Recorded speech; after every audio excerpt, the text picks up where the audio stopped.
Hey, I'm Steve Magnante here in Bogart, Georgia at the Tony Townley Collection, where on October 24th and 25th, 2025, Richmond Auctions will be selling off about 105 or so collector vehicles of many descriptions at auction. Once again, one of the special ones to my eyes is 1943 Ford GP. Don't call it Jeep.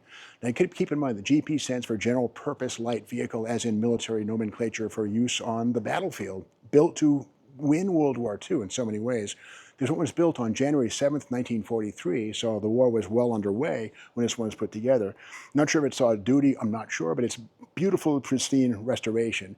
And again, this is a Ford Jeep, not the type that was built by Kaiser Willys or Bantam before that stuff. Ford made millions of these things, as did Jeep for that matter, but you can tell the Ford ones for a variety of things. They all have fasteners with the F script on them on the end of the bolt head, and lots of little things too. The military Jeeps are also unique because they have riveted wheels, and of course other details. The front and rear axles, rather than having a stamped steel inspection cover, these have cast metal inspection covers, which are less likely to be punctured on a battlefield or by a bullet or whatever, a rock, whatever it might be.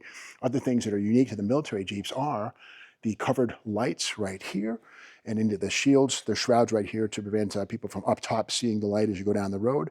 And other things include canvas upholstery on the seats, front and rear, very austere, not quite the Levi's edition Jeeps of the 1970s. This is very much more Uncle Sam edition.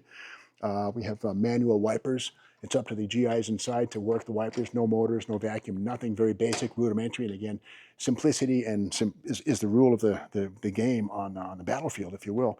And of course, here's the canvas upholstery, and of course olive drab on all of these things, which didn't reflect light, as well as gloss black or other paint colors. So again, nicely restored. It has the jerry cane on the back, the correct wheels. Everything about this is pretty much very correct for a 1943 built Ford GP. And yeah, Ford built Jeeps as well as Willys. So to bid on this one,